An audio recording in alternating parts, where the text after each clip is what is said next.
क्या आप मुझे सुन पा रहे हैं आप लोग?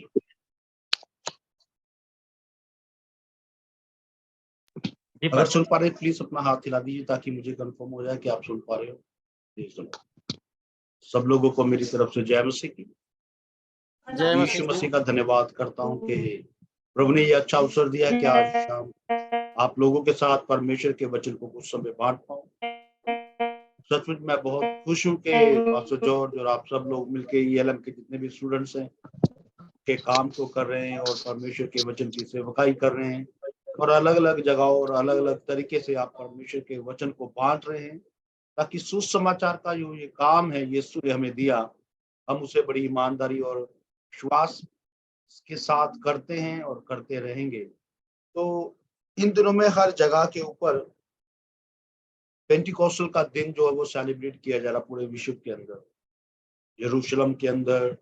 और प्रभु ने हम लोगों को भी अवसर दिया कि हम आज शाम हम लोग मिलके परमेश्वर के वचन से कुछ बातें बांट पाए या कुछ बातों को मैं अपने साथ शेयर कर पाऊं कि जैसे हम पुराने नियम में पढ़ते हैं व्यवस्था विवरण की किताब के अंदर 3 अलग अलग पर्व थे और उसमें एक पर्व था जो 7 हफ्तों के बाद मनाया जाता था और उस हफ्ते के अंदर लोग यरूशलेम की तरफ वापस आते थे और वहां पर इकट्ठा होते थे ताकि वो उस पर्व को मना सके, सेलिब्रेट कर सके उस पर।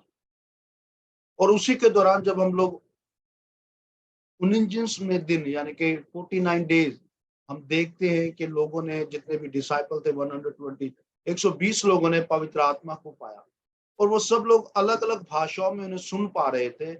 और वो जितने भी विदेशी वहां पर यरूशलेम में आए थे वो अलग अलग जगहों से थे क्योंकि वो लोग वहां पर एक सेलिब्रेट करने के लिए आए थे, एक पर्व मनाने के लिए आए थे, एक उत्सव मनाने के लिए आए।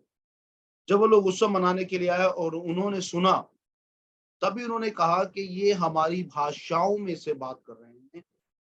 और यरूशलेम के लोग ऐसे नहीं है, यरूशलेम के लोग एक अलग भाषा बोल रहे हैं लेकिन वो लोग अलग अलग जगह से आए थे और इसीलिए उन लोगों को जब उन्होंने ये सुना और उन लोगों ने अलग अलग से बातें की वचन के साथ, वचन के वो प्रीत उन्होंने बोला कि ये लोग नशे में है, ये नई वाइन पर पी रखी है। तो वो सी चीजें थी। और आज इस संसार में जब हम लोग देख पा रहे हैं कि परमेश्वर के वचन को बड़ी तेजी के साथ फैलाया जा रहा है, लोग चिन्ह चमत्कारों के पीछे ज्यादा पागल हैं, भविष्यवाणियों के पीछे लगे हुए हैं। लेकिन आज परमेश्वर के वचन के खोजी और परमेश्वर के वचन को ढूंढने वाले जो लोग हैं वो बहुत कम है। मिरेकल्स बड़ी बात नहीं है, भविष्यवाणियां बड़ी बात नहीं है, लेकिन जो व्यक्ति परमेश्वर के वचन पर खड़ा रहेगा, बाइबल बताती है अंत में वह स्वर्ग में जाए।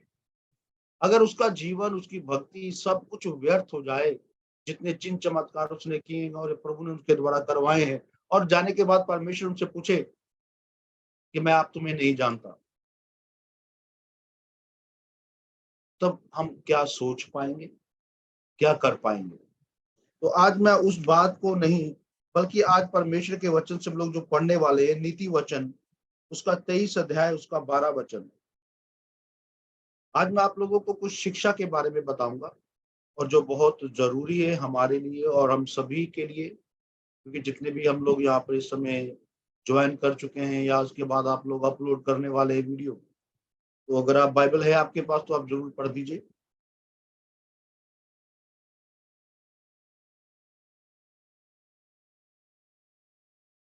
आप पढ़ दीजिए, कुछ अगर किसी को मिल चुका है तो। नीति वचन 23 अध्याय, उसका 12 वचन।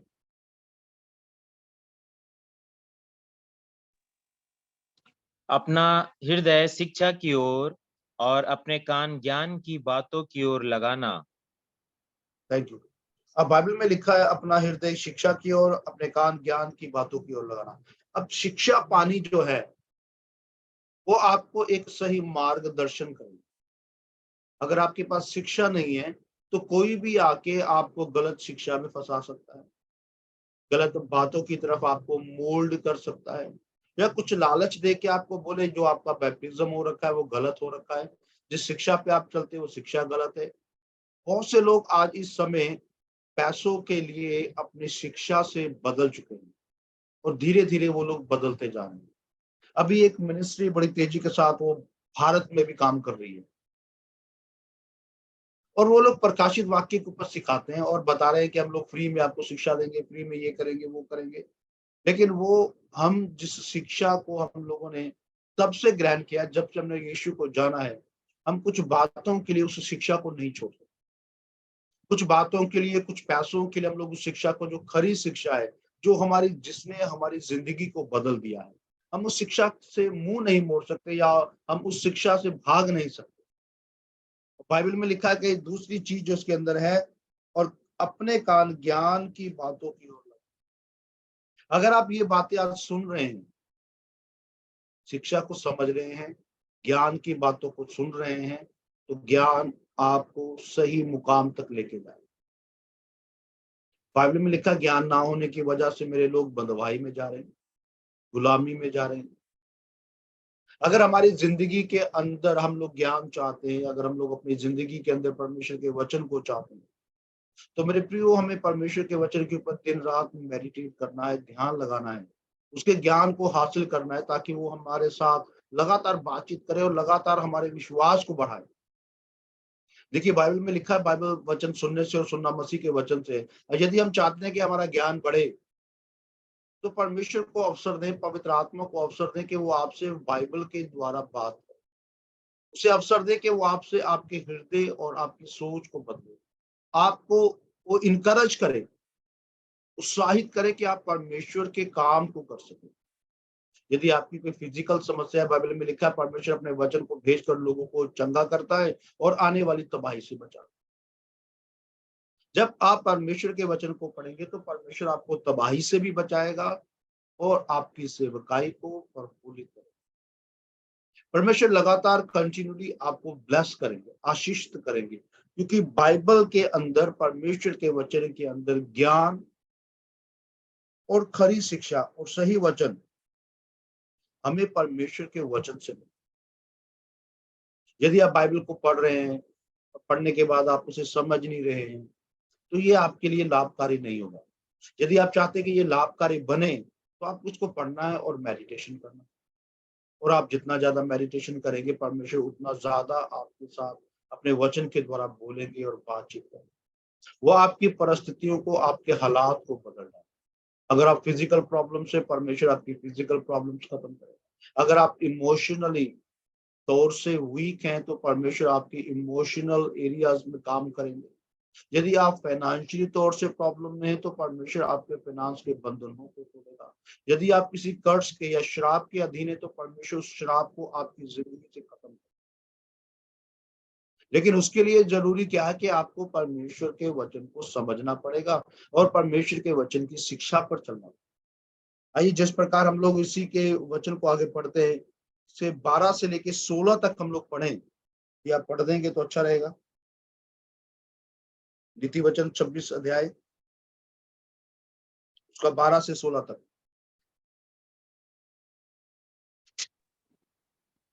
यदि तू ऐसा मनुष्य देखे जो अपनी दृष्टि में बुद्धिमान बनता हो, तो उससे अधिक आशा मूर्ख से ही है। आलसी कहता है कि मार्ग में सिंह है, चौक में सिंह है। जैसे किवाड़ अपनी चूल पर घूमती है, वैसे ही आलसी अपने खाट पर करवट लेता है। आलसी अपना हाथ थाली में तो डालता है, परंतु आलस्य ही के कारण और मुंह तक नहीं उठाता।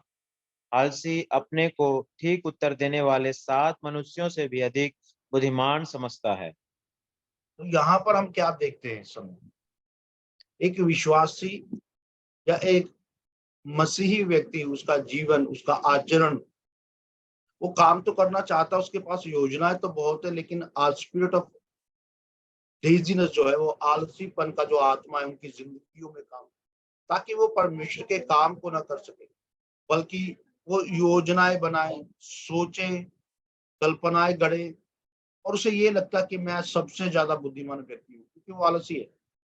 और आलसी व्यक्ति, बाइबल में लिखा है, वो कभी भी कामयाब नहीं होता। चाहे आप सेवकाई में हो, आप बिजनेस में हो, आप जॉब के अंदर हो, आप मिनिस्ट्री के अंदर हो, आप एक पिता हो, आप एक भाई हो, या आप परिवार के कोई भी एक सदस्य हैं, या आप कलीसिया के सदस्य हैं। यदि आप आलसी हैं,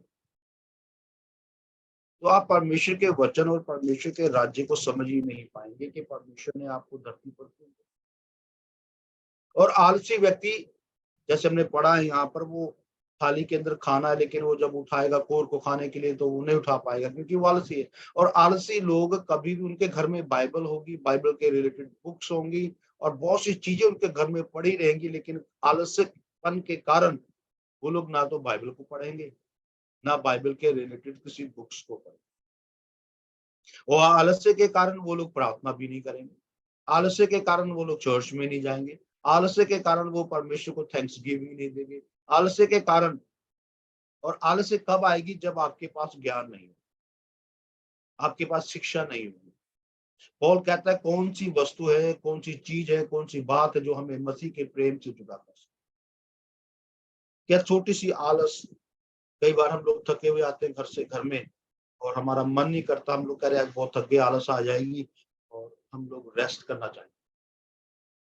और बाइबल आलस व्यक्ति के बारे में, आलसी व्यक्ति के बारे में बड़ी क्लियरली बात है। वो ऐसा है जैसे चूल के ऊपर घूमने वाला कोई दरवाजा। क्या परमेश्वर ने आपको और मुझे इसीलिए चुना कि हम आलसीपन का जीवन जिए, आलसीपन का जीवन जिए? क्या परमेश्वर ये चाहता कि हम हमेशा आलसी बने रहें प्रार्थना करने में, बाइबल पढ़ने में, परमेश्वर के राज्य को बढ़ाने में? हमारे पास बहुत सारे एक्सक्यूज या बहाने हो सकते हैं। मैं एक बात आपको, एक चीज बताना चाहता हूँ, गवाही। थोड़े दिन पहले मुझे किसी ने एक वीडियो सेंड किया, और उस जो वो वीडियो था, उसमें जो व्यक्ति प्रचार कर रहा था, उसकी दोनों टांगे काम नहीं कर रही थी, उसके दोनों हाथ काम नहीं कर रहे थे, और माइक उसने अपने शोल्डर के साथ, अपने बाजू के साथ बांध रखा था और प्रचार कर रहा था। हमें परमेश्वर का कितना ज्यादा धन्यवाद देना चाहिए कि प्रभु ने हमें अच्छे हाथ पांव दिए, हम लोग चल फिर सकते हैं, हम लोग इजीली बोल सकते हैं, खड़े हो सकते हैं, बैठ सकते हैं, अपने दोनों हाथों का इस्तेमाल कर सकते हैं। और उस व्यक्ति के हाथ मूव भी नहीं करते, वो अपनी गर्दन घुमा के प्रचार करता है माइक की तरफ। और वहां पे लिखा हुआ था सुसमाचार के लिए कोई बहाना नहीं। यदि हम आलसीपन के साथ रहेंगे मेरे प्रियो, हमारे पास बहुत से बहाने हैं।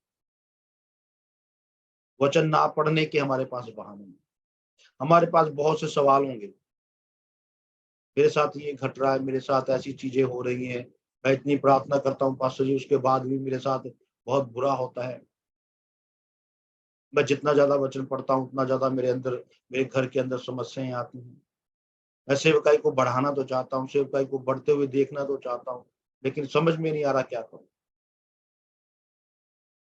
मेरे प्रिय, आपको अपना स्थान छोड़ना होगा, आपको अपना कंफर्ट जोन छोड़ के परमेश्वर के राज्य के लिए काम करना पड़ेगा। आपको एक ऐसी टीम का गठन करना पड़ेगा जो परमेश्वर के राज्य के लिए काम करे, जो आपके आज्ञाकारी,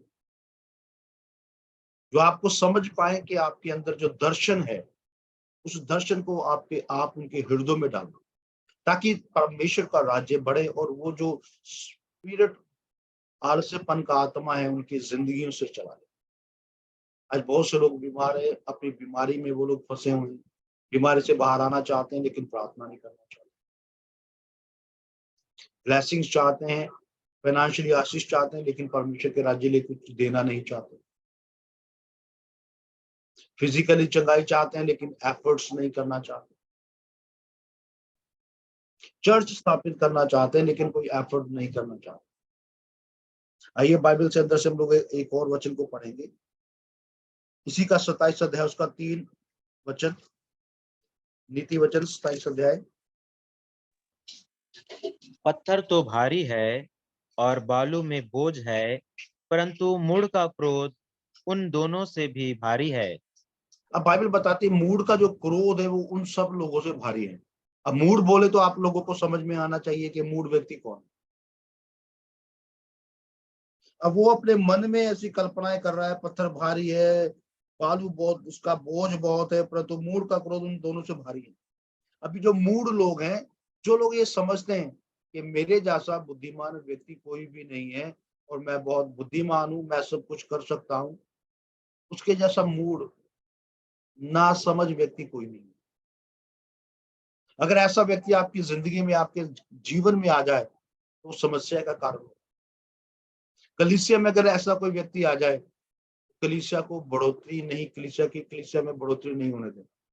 आपके पर्सनल जीवन में कोई ऐसा व्यक्ति आ जाए, वो आपको बढ़ने नहीं देगा। अगर आपके बिजनेस में कोई ऐसा व्यक्ति आ जाए, तो आप जो बिजनेस कर रहे हो, आप उसमें भी बढ़ नहीं सकते, क्योंकि उसे यही लग रहा है कि मैं सबसे ज्यादा बुद्धिमान हूँ। और कारण क्या है कि उसके पास ज्ञान नहीं है, उसके पास शिक्षा नहीं है। इसी का 8 वचन भी पढ़ दीजिए।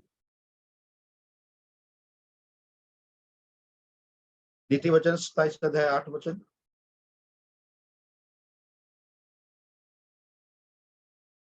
27 का पास्टर जी। हाँ जी, 27 का 8।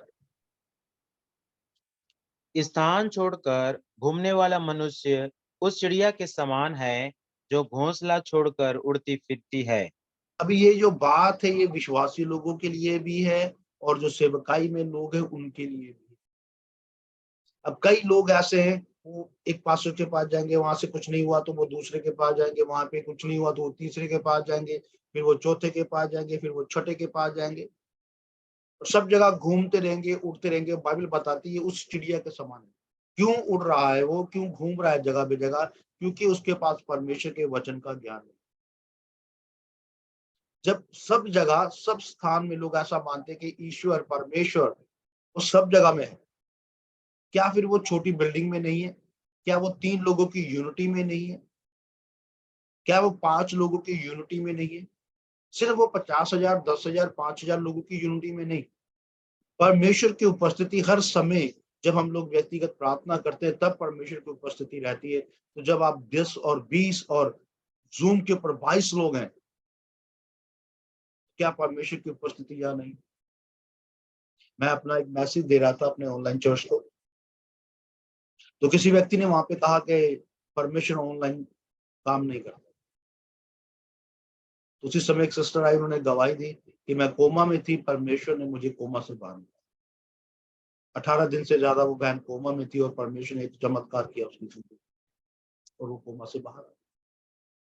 आप परमेश्वर पर विश्वास करें, आप उड़ने वाली चिड़िया ना बने, आप आलसी व्यक्ति ना बने, क्योंकि परमेश्वर नहीं चाहता कि आप आलसीपन के साथ जिए। परमेश्वर ये चाहता कि आपकी जिंदगी या आपका जीवन बदल जाए। इसका 18 वचन भी पढ़ दीजिए।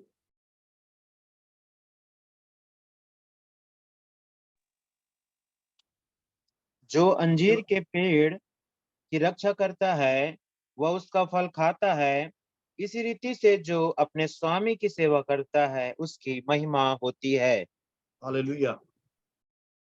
अब बाइबल बताते हैं, जो अंजीर के पेड़ की रक्षा करता, आप जो कलीसियां चलाते हैं, आप जो सेवकाई करते हैं, अगर परमेश्वर लोगों के हृदय में डाल रहा है, आपको वो ऑफरिंग, टाइद और भेंट दे रहे हैं, तो ये आपका हक है, ये आपके राइट्स हैं, ये आपकी मजबूरी नहीं है।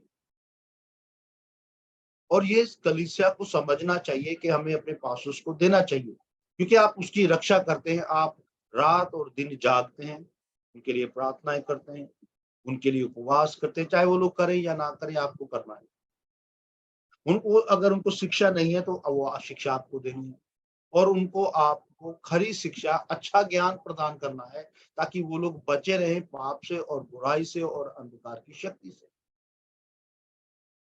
और ये आपका अधिकार है। इसीलिए बाइबल में लिखा है, नीति वचन में सुलेमान के द्वारा लिखी हुई बात, क्योंकि वो एक बुद्धिमान व्यक्ति है और उसने बुद्धि के साथ इस बात को लिखा है, जो व्यक्ति अंजीर के पेड़ की रक्षा करता है वो अंजीर खाएगा, और जो अपने स्वामी के साथ काम करता है परमेश्वर उसकी महिमा करे। यदि आप अपने पास्टर्स के साथ ईमानदार हैं, तो वो समय दूर नहीं है मेरे प्रियो, जब लोग आपको देखेंगे और आपकी महिमा, लोग आपको आदर देंगे। और हमारे पास एक बहुत अच्छा एग्जाम्पल है यीशु मसीह का। यीशु मसीह अपने पिता के साथ ईमानदार रहे। पतरस और दूसरे चेले प्रभु यीशु मसीह के साथ ईमानदार हैं। क्या परमेश्वर ने यीशु मसीह को नहीं बढ़ाया? क्या उसकी महिमा को नहीं बढ़ाया? उसके बाद जब यीशु मसीह चले गए, पतरस ने पवित्र आत्मा पाया और मैसेज दिया, और 3,000 लोगों ने प्रभु यीशु मसीह को ग्रहण कर लिया। क्या परमेश्वर के पुत्र यीशु ने पीटर की महिमा को नहीं बढ़ाया?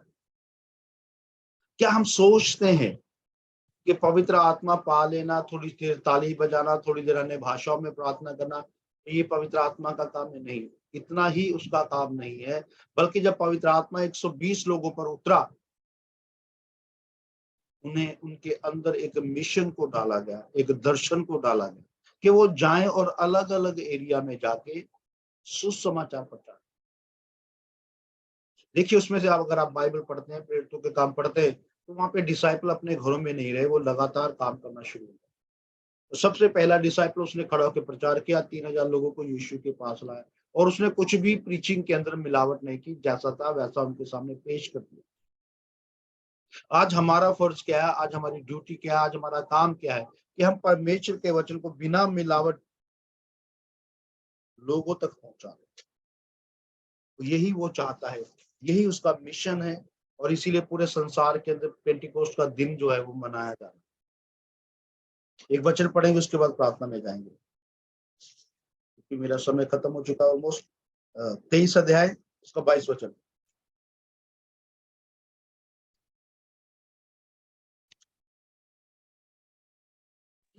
पढ़ दीजिए।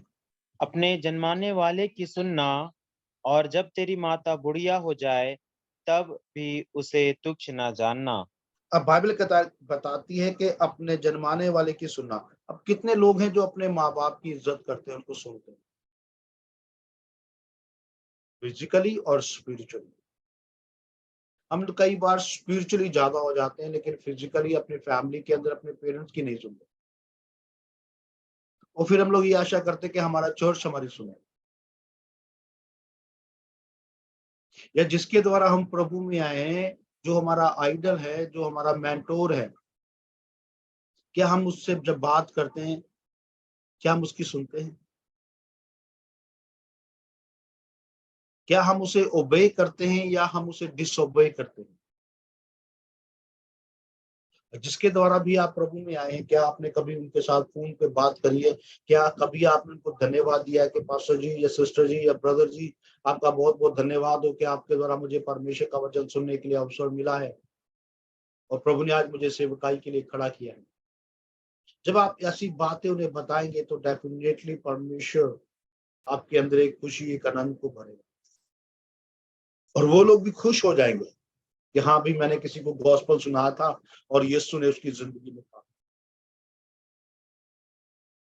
परमेश्वर आपको भी ऐसे ही इस्तेमाल करना चाहता उन दूसरे लोगों के लिए जिन्होंने अभी तक यीशु को नहीं जाना।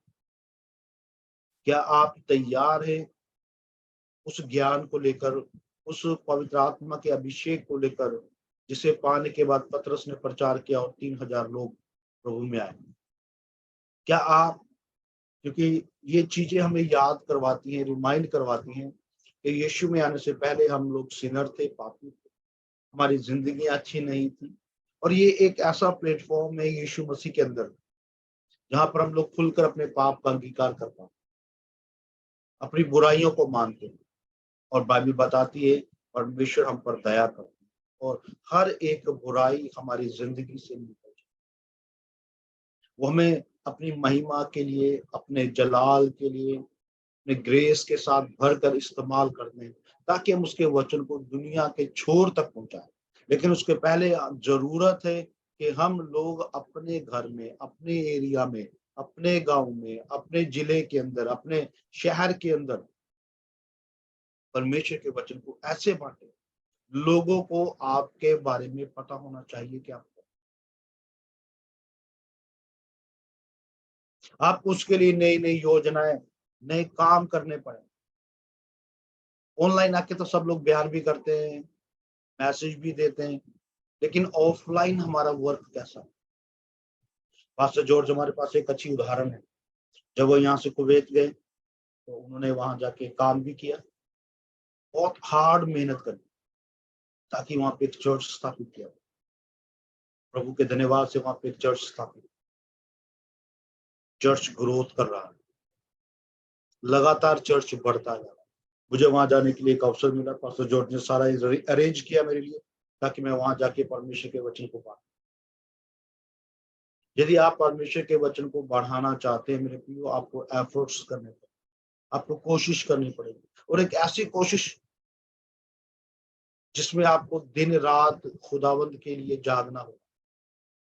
बाइबल में लिखा है, जब तक गेहूं का दाना भूमि में दबकर मर नहीं जाता तब तक वो नई फसल नहीं लाता।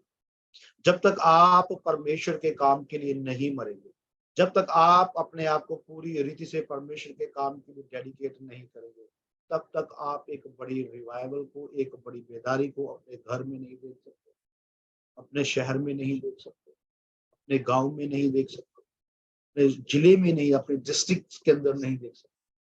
आप बड़े लोगों को मत देखिए कि उनकी सेवका इतनी बड़ी है, उसकी सेवका इतनी बड़ी है। काम आपको करना है ताकि परमेश्वर आपके द्वारा अपने राज्य को स्थापित। प्रभु आप लोगों को आशीषों पर दे। God bless you. आइए अपनी आंखों को बंद करेंगे, प्रार्थना में। महान और जीवित परमेश्वर प्रभु यीशु मसीह, पिता हम प्रार्थना करते हैं आपके प्रिय लोगों के लिए, आप कंटिन्यूली इन्हें ब्लेस करें, और प्रभु जी सचमुच आपने वचन का ज्ञान दें, वचन की नॉलेज दें प्रभु, बुद्धिमान बनाए और इन्हें इनके क्षेत्र में इस्तेमाल करें। हर एक रुकावट को हम यीशु के नाम से को पवित्र आत्मा होने दे।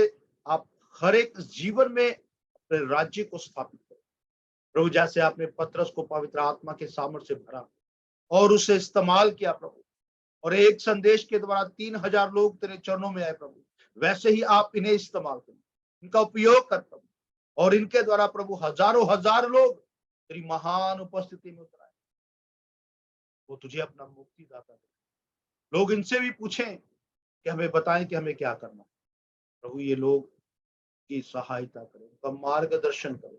पवित्र आत्मा जी आपने स्पिरिट ऑफ बोल्डनेस दे प्रभु, भय नहीं बल्कि भय रहित आत्मा दे, अभिषेक दे ऐसा, ताकि इनके बोलने के द्वारा पवित्र आत्मा जी आप आश्चर्य करें, आपका नाम ऊंचा हो प्रभु, आप बढ़े और हम करें प्रभु यीशु मसीह के नाम से मांगते हैं। आमीन आमीन आमीन। आप लोगों का